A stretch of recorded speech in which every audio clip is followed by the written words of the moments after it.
नमस्कार दोस्तों। तो आज हम अध्याय 3 शुरू कर रहे हैं। तो आपसे एक बार फिर से बोलना चाहूँगी कि आप मेरे चैनल को सब्सक्राइब ज़रूर करें। उसके बाद एक बेल आइकॉन आता है, एक घंटी आती है, उसको दबाना है। तो जब भी मैं भागवत का अध्याय डालूँगी तो सबसे पहले आपके पास पहुँचेगा नोटिफिकेशन। तो बस शुरू करते हैं। ओम नमो भगवते वासुदेवाय। श्री सुखदेव जी महाराज बोले कि हे राजा परीक्षित, अब तुम चित्त लगाकर सुनो कि भगवान विष्णु श्री कृष्ण जी के रूप में होकर किस प्रकार उत्पन्न हुए। मैं उसी कथा का वर्णन कर रहा हूँ।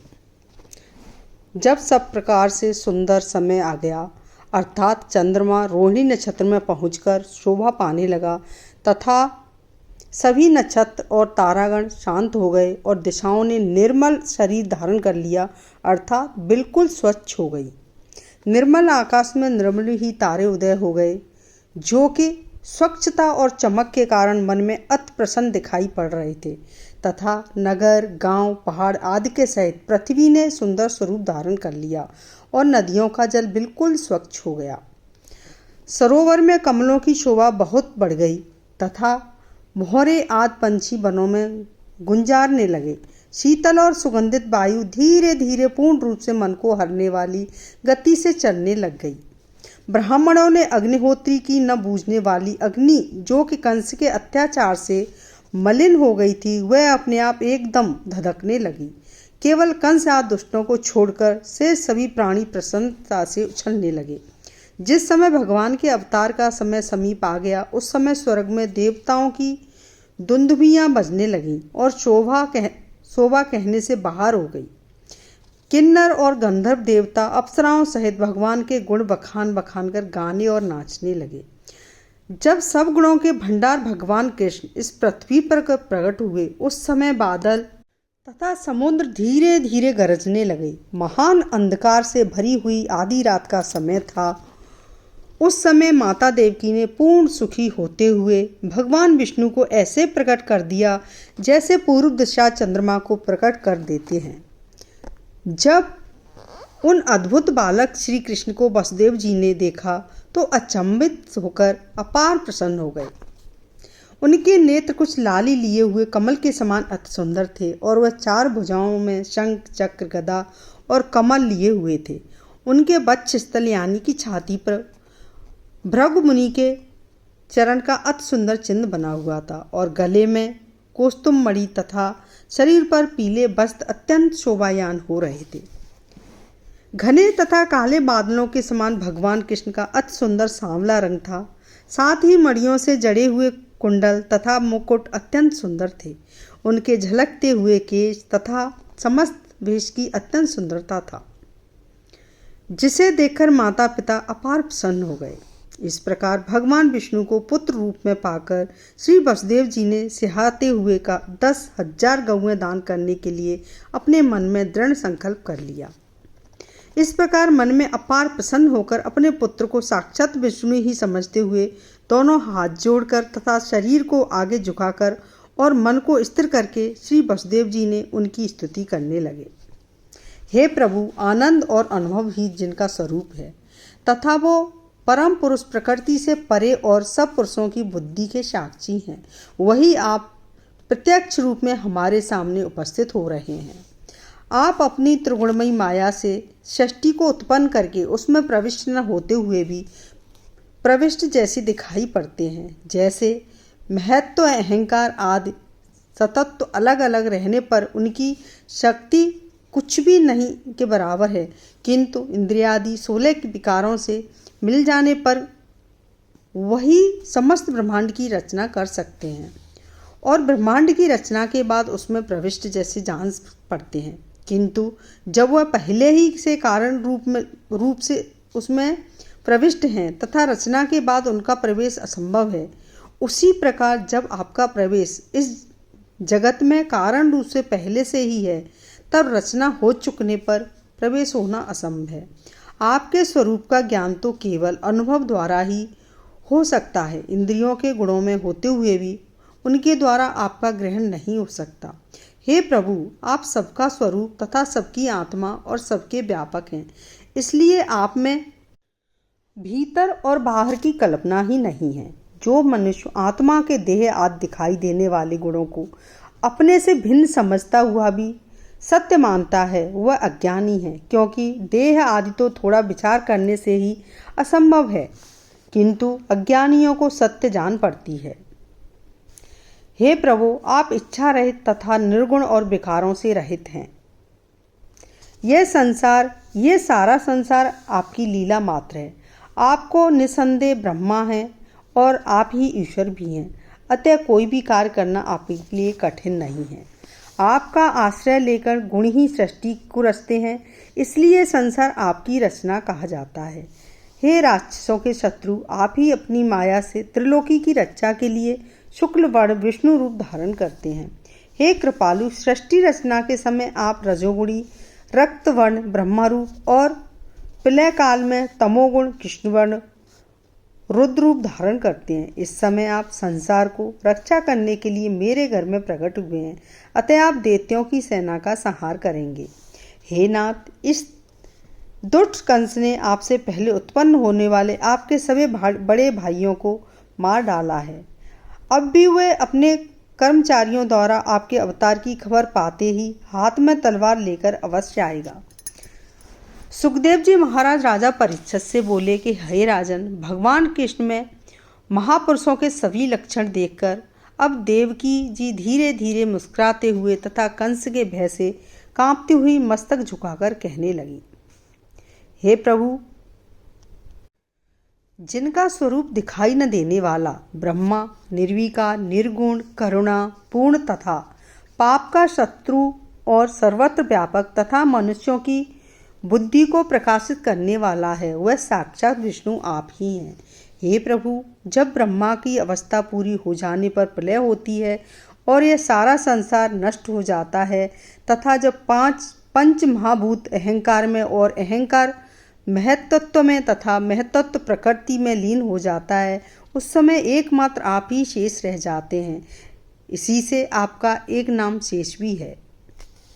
हे प्रभु, जो पल से लेकर वर्ष तक के प्रत्येक भाग में विराजमान है और जिसे काल कहते हैं, वह आपकी लीला मात्र ही है। अतः हे भक्तों का भय दूर करने वाले, आप मुझे अपनी शरण में ले लीजिए। हे प्रभु, मृत्यु रूपी सर्प से भयभीत हुआ यह जीव भय से रहित स्थान न पाकर लोकांतरों में भटकता रहता है। सौभाग्य से अब आपके चरणों की शरण पाकर काल से भी निर्भय होकर सो गया है।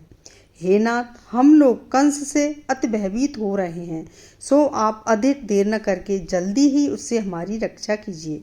दूसरी प्रार्थना ये भी है कि आप अपना यह दिव्य स्वरूप जिनकी आत्म दृष्टि नहीं है उन्हें न दिखाइए। हे मधुसूदन, इस पापी कंस को ये बात मालूम न हो कि आप हमारे गर्भ से प्रकट हुए हैं। मैं आपके इस मनोहर स्वरूप को देखकर अत्यंत चिंतित हो रही हूँ, क्योंकि मुझे उसकी ओर से अपार भय लग रहा है। हे प्रभु, ये आपका जो अलौकिक चतुर्भुज रूप है, इसे अब आप छिपा लीजिए। प्रलय काल में आप इस समस्त विश्व को अपने उदर में घर लेने वाले होकर भी जो हमारे गर्भ में पधारे हैं, वह आपकी केवल मनुष्य लीला ही है। हे राजन, अब भगवान विष्णु माता देवकी जी को धीरज बंधाते हुए बोले कि हे सती जी, आप मेरी बात मन बुद्धि और चित्त लगाकर सुनिए कि स्वयं भू मन्वंतर में आपका नाम प्रश्नी था और निष्काम वसुदेव जी सुतसा नामक प्रजापति थे। तब आप दोनों को ब्रह्मा जी ने सृष्टि रचने की आज्ञा दी थी, किंतु आप दोनों ने इंद्रियों के बस में करके बड़ा कठोर तप किया तथा जाड़ा गर्मी और वर्षा की कठिनाई सहकर मन को शुद्ध कर लिया। मुझे पत्ते खाकर और वायु को पीकर ही चित्त को शांति देते हुए मुझसे मनवांछित वरदान पाने की आशा से आपने मेरी बड़ी कठोर आराधना की थी। जब आप दोनों को ऐसा कठोर तप करते हुए देवताओं के 12,000 वर्ष बीत गए, तब हम आपको श्रद्धा तथा तप और भक्ति देकर इसी रूप में प्रकट हुए थे। जब हमने आपसे वरदान मांगने को बहुत अनुरोध किया तब आप दोनों ने ये उत्तर दिया था कि यदि आप हमें मनचाहा वरदान देना चाहते हो तो अपने समान ही एक पुत्र दीजिए। उस समय तक आप दोनों ने सांसारिक विषय भोग नहीं भोगे थे, इससे आपके कोई पुत्र भी नहीं था, इसलिए आपने हमारी माया से मोहित होकर पुत्र पाने का वरदान मांगा और मोक्ष को नहीं मांगा। जब हम आपको वरदान देकर चले गए तब आप अपने को सफल मनोरथ समझकर सांसारिक भोग भोगने लगे। इधर हमें जब अपने समान दूसरा पुत्र कोई भी दिखाई नहीं दिया तब हम स्वयं प्रश्न गर्भ नाम से प्रकट हो गए। दूसरे जन्म में जब आप दोनों कश्यप और अदिति के नाम से इस संसार में आए तब हम उपेंद्र नाम से आपके यहाँ उत्पन्न हुए और आप दोनों को पुत्र का सुख दिया। छोटा शरीर होने के कारण हम वामन भी कहलाए थे। अब आपका यह तीसरा जन्म है, इसमें भी मैं उसी रूप से आपका पुत्र हुआ हूँ। चूँकि आपने मुझे न मांगकर मुझ जैसा पुत्र मांगा था, किंतु जब मुझे अपने जैसा पुत्र न मिला तब धर्मात्माओं के नियम अनुसार उसके बदले 3 बार आपका पुत्र हुआ हूँ। मैंने अपना यह चतुर्भुज रूप आपको इसलिए दिखलाया था कि आपको मेरे पूर्व जन्मों की सुध आ जावे। हे माता, अगर मैं ऐसा न करता तो आपको मेरे अवतार होने में संदेह बना रहता। अब अगर आप मुझे पुत्र भाव करके अथवा ईश्वर समझकर मेरा चिंतन करेंगे तो इस जन्म मरण रूपी भव सागर से पार हो जाएंगे। अगर आपको कंस का बहुत अधिक भय है तो मुझे नंद जी के यहाँ गोकुल में भेज दीजिए। गोकुल में यशोदा जी के गर्भ से मेरी माया कन्या रूप में उत्पन्न हुई है, सो दया करके उसे यहाँ मंगवा लीजिए। हे राजन, ऐसा कहकर विश्व का पालन करने वाले भगवान विष्णु तुरंत ही अत्यंत सुंदर बालक के रूप में आ गए।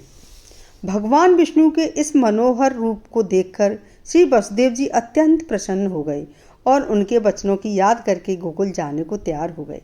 जिस समय इधर से श्री वसुदेव जी अपने पुत्र को सूप में रखकर गोकुल के लिए रवाना हुए, उसी समय भगवान की योग माया ने अजन्मा होते हुए भी गोकुल में यशोदा जी के गर्भ से जन्म धारण कर लिया। उसी योग माया ने चंद्री ग्रह के सभी द्वारपालों की चेतना का हरण करके उनको अचेत बना दिया और उनसे ही समस्त नगर को घोर निंद्रा के वशीभूत करके उसकी भी वही दशा बना दी। जब वसुदेव जी भगवान को सूप में लिए हुए कुछ आगे को बढ़े तो कारागार के अत्यंत दृढ़ फाटक क्षण भर में ही अपने आप खुल गए। तब तो प्रसन्न होकर उनके बाहर निकलते ही ऐसा मालूम हुआ कि मानो अंधकार का भेदन करके भगवान सूर्य का उदय हुआ हो। उसी समय बादल धीरे धीरे गर्जन करते हुए सुख पहुंचाने वाला जल बरसाने लगे, जिसे देखते ही भगवान शेषनाग तुरंत प्रकट हो गए और अपने फनों का छाता बनाकर भगवान विष्णु के पीछे पीछे चलने लगे। भगवान विष्णु को अपने समीप आते देखकर जमुना जी का जल एकदम ऊपर को उमड़ आ गया और उनके चरण छूकर उनके पार उतरने का मार्ग उथला कर दिया। इसका कारण ये था कि उनको त्रेता में इन्हीं विष्णु के अवतार भगवान राम द्वारा समुद्र को बाणों से व्याकुल करके उसके ऊपर पुल बांध देने की बात याद आ गई। जब वसुदेव जी नंद जी के घर पहुंचे तो वहां भी सबको अचेत देखकर बालक रूपी भगवान विष्णु को यशोदा जी की शैया पर सुला दिया और उनकी कन्या रूपी भगवान की माया को लेकर कारागृह में देवकी के पास लिटा दिया। तब तो सभी लोग पहले जैसे ही हो गए, अर्थात कारागार के फाटक ज्यों की त्यों अपने आप बंद हो गए और द्वारपालों सहित समस्त पुर के सभी प्राणी सचेत हो गए तथा गोकुल में भी बालक रूपी भगवान की मोहनी छवि देख देखकर नंद जी के घर में आनंद ही आनंद भर गया। उसी चरित्र की शैदा जी ने सोहनी रागिनी के रूप में रचना कर दी। देव व्यास जी रचित श्रीमद्भागवत के अनुसार कलयुगी महाराज श्री शेदा जी कह रहे हैं कि सुखदेव जी महाराज राजा परीक्षित से बोले कि हे राजन, इस प्रकार भगवान श्री कृष्ण चंद्र जी का अवतार इस मायामय संसार में हुआ था। तो हमारा तीसरा अध्याय समाप्त हो गया है। चौथा अब आगे लेके आऊंगी।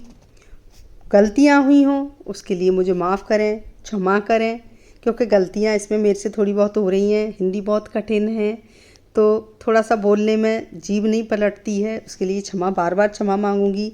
कोशिश कर रही हूँ कि मैं आपको थोड़ी सुना सकूँ, अच्छे से सुना सकूँ। मैंने पहले भी बोला था कि इसे बुज़ुर्ग लोग लेटे लेटे सुन सकते हैं, उनके कान के पास मोबाइल खुल के रख दीजिए तो वो सुन लेंगे। मेरा पूरा प्रयास है कि सभी को सुनाएं और आप मेरे इस चैनल को सब्सक्राइब करें, वीडियो को शेयर ज़रूर करें जिससे और लोगों तक पहुँचे। और फिर से ओम नमो भगवते वासुदेवाय।